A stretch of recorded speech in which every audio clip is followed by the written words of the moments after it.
Good evening everyone. I hope आप सब लोग बहुत अच्छे होंगे और बहुत दिनों के बाद फॉरएवर के फेसबुक लाइव पेज पे आने का मौका मिला। मौका मिला तो सब अच्छा चल रहा है और online trainings are going very good. मुझे आज काफी सारे लोगों के मैसेजेस आए कि आज आप ट्रेनिंग पे लाइव आ रहे हो कि नहीं आ रहे हो, तो मैंने कहा मैं बिल्कुल आ रहा हूँ। तो अक्सर लोग सोचते हैं कि कहीं ऐसा ना हो कि तैयारी कर लें या आगे थोड़ा सा प्रमोट कर दें और पता चले कि ना हो, बट ऐसा अब होता नहीं है। जनरली ये पहले हुआ करता था किसी समय में, बट अभी सब कुछ बहुत स्मूथ है, बहुत अच्छा चल रहा है। So I welcome you all in this wonderful session of actually motivation. But generally मेरी जो ट्रेनिंग होती है वो बहुत less less part of motivation and more over it is educational based training. मैं ऐसा नहीं है कि मैं एजुकेशनल ट्रेनिंग को डिजाइन करता हूँ या मैं कुछ मोटिवेशन पॉइंट्स लिख कर लाता हूँ, ऐसा कुछ नहीं है। एक मेन बात यह है कि मैं जो भी आप लोगों के साथ चर्चा करता हूँ या डिस्कस करता हूँ वो अपने एक्सपीरियंस और अपने अनुभव के साथ करता हूँ। और फॉरएवर जैसी कंपनी जिसके साथ मेरे इनफैक्ट मेरी मेरी शुरुआत हुई, मेरे जीवन की शुरुआत हुई और सच्चाई में मेरी जिंदगी की शुरुआत फॉरएवर से हुई।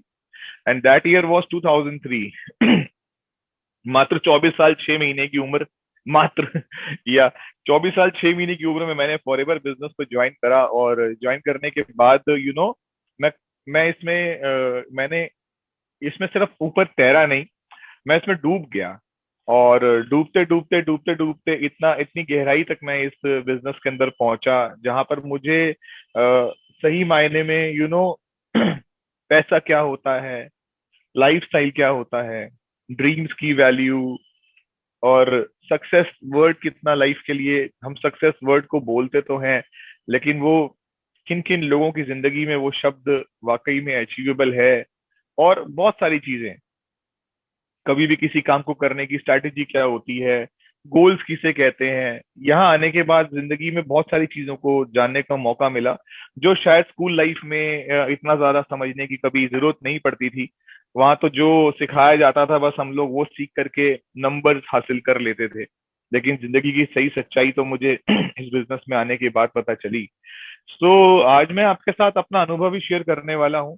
हाँ, मेरे अनुभव में आप लोगों को बहुत कुछ मिल सकता है और स्पेसिफिकली उन लोगों को मिल सकता है जो लोग आज कुछ सोच के आए हैं अपने माइंड में, जो लोग ऑलरेडी मेहनत कर रहे हैं, इस शानदार कॉन्सेप्ट के साथ एसोसिएटेड हैं और जिनको लगता है कि मैं अपने अनुभव से उनकी कुछ मंजिल को थोड़ा सा और आसान कर सकता हूँ, या मैं अपनी बातों से उन लोगों की मंजिल को और ज्यादा विजिबल कर सकता हूँ, और ज्यादा कुछ क्लियरिटी दे सकता हूँ उनको, या उनको एश्योर कर सकता हूँ कि जिस ट्रैक पे आप हो, जिस कंपनी में आपने ज्वाइन किया है, वो ट्रैक और वो जो कंपनी है वो दुनिया की सबसे बेहतरीन कंपनी है, जिस कंपनी ने न जाने हजारों लाखों लोगों को उनकी मंजिल तक पहुंचा दिया। और ऐसे ऐसे लोगों ने इस बिजनेस में अपने आप को अचीव किया जहां पर एजुकेशन की बात की जाए तो कुछ बहुत कुछ हाथ में नहीं, फैमिली बैकग्राउंड की बात करी जाए तो कोई बहुत खास फैमिली बैकग्राउंड भी नहीं कि लोग समाज में उस परिवार को इस बिजनेस में आने से पहले से ही जानते थे। और इसके साथ साथ ऐसा भी नहीं है कि कोई इस बिजनेस में आने के लिए उस उन्हीं व्यक्तियों ने कामयाबी हासिल करी जिनके पास ऑलरेडी कुछ फाइनेंशियल स्टेटस था या कोई फाइनेंशियल बैकअप था, ऐसा कुछ भी नहीं था। तो ऐसे ऐसे लोगों ने इस बिजनेस के अंदर अपने आप को सक्सेसफुल किया। मैंने उनको देखा, मेरे अनुभव के साथ मैंने उनको मेरी मेरे ही ग्रुप में बहुत सारे ऐसे सैकड़ों हजारों लोग हैं जिन लोगों ने आज इस बिजनेस के साथ कनेक्ट होकर के अपने आप को एक बहुत अच्छी ऊंचाई पर पहुंचाया, ऊंचाई पर लेके गए। तो ये सब अनुभव है। आपके आज बहुत सारे आपके क्वेश्चंस होंगे कि मैं जिस तरीके से काम कर रहा हूँ क्या वो मेरा तरीका ठीक है। मैं इस बिजनेस में कब तक अपने आप को एक राइट अचीवमेंट, एक राइट जो रिकग्निशन है, जो मेरी पोजीशन है वहां तक लेके जाऊंगा। क्या मैं इस बिजनेस के लिए बना हुआ हूँ, क्या वाकई में ये बिजनेस मेरे लिए है, क्या मैं इस काम के लिए डिजाइन हूँ, जिस तरीके से मैं काम कर रहा हूँ क्या वो तरीका ठीक है, मुझे इस बिजनेस में कब तक अकेला रहना पड़ सकता है, जो चैलेंजेस मैं फेस कर रहा हूँ क्या वो चैलेंजेस सभी लोग फेस करते हैं। जो क्रिटिसिज्म मैं फेस कर रहा हूँ, क्या सभी लोग इस बिजनेस के अंदर कहीं ना कहीं क्रिटिसाइज होते हैं?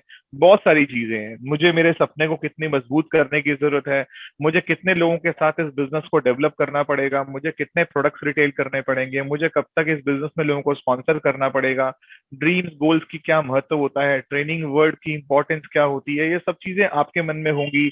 आपके मन में और बहुत सारे सवाल हो सकते हैं, लेकिन इन सब सवालों के जवाब मैं 45 से 50 मिनट में तो नहीं दे सकता। लेकिन फिर भी कोशिश करूंगा कि मैं आपके बहुत सारे क्वेश्चंस का आंसर मैं आपको अपनी इस ट्रेनिंग के माध्यम से, अनुभव के माध्यम से मैं आपको दे सकूं। तो अभी हम लोग अपनी ट्रेनिंग को स्टार्ट कर चुके हैं और 7:10 हुए हैं। मैं 7:55 तक ये मीटिंग को लेके जाऊंगा, और आपके पास 50 मिनट 45 मिनट है। तो हम लोग एक दूसरे को समझें, एक ऐसी जगह पे हम लोग बैठ जाएं, एक ऐसे कॉर्नर पे हम लोग बैठ जाएं जहां पर हम नोट्स बना सकें। मेरे को फॉरएवर में आने के बाद, इस बिजनेस में आने के बाद नोट्स बनाने का अनुभव हुआ, पता चला कि नोट्स बनाना किसे कहते हैं। ये नोट्स बनाने से होता क्या है, इससे हमारी सक्सेस रेशो में कितना फर्क पड़ता है, इससे हमारी ट्रेनिंग में, हमारे वर्ड्स की पावर में क्या क्या इंप्रूवमेंट आती है, और हमारे गोल्स कितने इजीली अचीवेबल हो जाते हैं। मैं तो पहले अपनी ट्रेनिंग में एक बात भी बोला करता था कि एक ऐसी मोटी वाली डायरी परचेज करो, और जब उसे बाय करो तो आप उसके सबसे लास्ट के जो 2 पेजेस हैं वहां पर आप अपने गोल्स, अपने टारगेट्स लिख दो। और उसके बाद एक काम करो, अगले दिन से उस डायरी का पहला पन्ना ट्रेनिंग से भरना शुरू करो। डायरी थोड़ी मोटी बाय करना, ट्रेनिंग से भरना शुरू करो, और ये देखिएगा जैसे जैसे वो पन्ने भरते चले जाएंगे, वो डायरी आधी हो जाएगी। आपके गोल्स को चेक करना, जो आपने पीछे लिखे हैं वो भी काफी सारे उसमें गोल्स अचीव हो चुके होंगे। और ये भी मानता हूँ कि जब तक वो डायरी कंप्लीट होगी, आपने जो सोच के, जो पोजीशन सोचकर, जो भी इनकम सोचकर आपने इस बिजनेस के अंदर ज्वाइन किया है, वो अगर सही से मेहनत करी तो जब वो डायरी खत्म होने को होगी तो वो गोल्स भी आपके कॉम्प्लीट हो चुके होंगे। सो मेरा मतलब ये है कि वाकई में लिखने से बहुत फायदा होता है, और लिखने से आपका सक्सेस रेशो बढ़ता है, लिखने से आपके माइंड की पॉजिटिविटी बढ़ती है, लिखने से आप मोर कमिटेड हो जाते हैं, लिखने से आप एक अच्छे लर्नर, एक अच्छे टीचर बन जाते हैं। तो ये चीजें बहुत इंपॉर्टेंट है। सो आज भी जब आप मेरे को सुन रहे हैं तो पेपर पेन लेके बैठ जाइए। मैं तो सिखाने के लिए, बताने के लिए, सॉरी, पेपर पेन लेके बैठा हूं, तो आप तो आराम से लिख ही सकते हैं। सो दोस्तों, हम दुनिया में कभी भी कोई भी व्यापार करें, कोई भी बिजनेस करें, उसमें सबसे इंपॉर्टेंट चीज क्या है? उसमें सबसे इंपॉर्टेंट चीज है कि हमारा पॉजिटिव होना, हमारा पॉजिटिव माइंडसेट का पर्सन होना किसी भी काम को आगे लेके जाने के लिए सबसे बड़ा रोल प्ले करता है।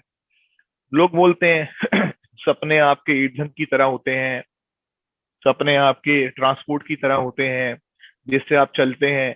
गोल्स की ये महत्व होता है, टारगेट इसे कहते हैं, टारगेट इतना होना चाहिए। मतलब अपनी अपनी सब लोगों का आपको एक्सप्लेन करने का तरीका होता है। और आप हर इंसान से जैसे जैसे सुनते हैं, आप समझते हैं कि किस व्यक्ति ने आपको कौन सी बात बोल करके, कौन सा एग्जाम्पल दे करके समझाने की कोशिश करी। लेकिन मैं ये मानता हूं कि इस दुनिया में सबसे इंपॉर्टेंट फैक्टर है, एक पॉजिटिव माइंडसेट का व्यक्ति ही कामयाब हो सकता है। आज सोसाइटी में जितने भी लोग सफल हैं, चाहे वो किसी भी बिजनेस में सफल हैं, चाहे वो कोई भी व्यापार कर रहे हैं, मैं बोलता हूँ हमारा व्यापार नहीं कर रहे, वो कोई भी व्यापार क्यों ना कर रहे हो, अगर वो उसमें सफल हैं तो सबसे बड़ी बात यह है कि वो वहां पर सफल तभी है जब वहां पर वो व्यक्ति एक पॉजिटिव माइंडसेट का पर्सन होगा। हो सकता है जिस बिजनेस में वो सफल हो, जिस दुकान में वो सफल हो, जिस फैक्ट्री में वो सफल हो, वहां पर ट्रेनिंग का महत्व नहीं होगा। तो यहाँ पर बात अलग अलग होने वाली है। तो यहाँ पर ट्रेनिंग का महत्व कितना है मैं बाद में बताऊंगा, लेकिन एक कॉमन गोल बताऊंगा, लाइफ में हमेशा वो इंसान ही सक्सेसफुल हुआ है जो पॉजिटिव माइंडसेट का पर्सन हुआ है। तो आज अगर आप मेरी बात को सुन रहे हैं तो ये मान जाइए कि आपको इस बिजनेस की शुरुआत करने के लिए एक पॉजिटिविटी की बहुत जरूरत है। अब ये जो पॉजिटिविटी है, ये ये करती क्या है? ये जो पॉजिटिव व्यक्ति के, अगर हम इसके पीछे चले तो जब हमारा थॉट प्रोसेस अच्छा हो जाता है, जब हमारे थॉट प्रोसेस अच्छे होते हैं तो हम पॉजिटिव हो जाते हैं। जब हम अच्छा अच्छा सोचने लगते हैं तो हम पॉजिटिव हो जाते हैं। अभी अभी देखो ना, एक इंसान जिसके मोबाइल में दिसंबर का महीना आने वाला है, 4-5 महीने के बाद, 6 महीने के बाद। अभी अभी किसी के मोबाइल में 23rd of December की पेरिस की टिकट हो, 2 टिकट्स हो उसके मोबाइल में पेरिस की, जहां पे उसने एक कॉलम में उसको सेव करके रखा हुआ हो अपने मोबाइल में, और वो 23rd of December को पेरिस जा रहा है वो,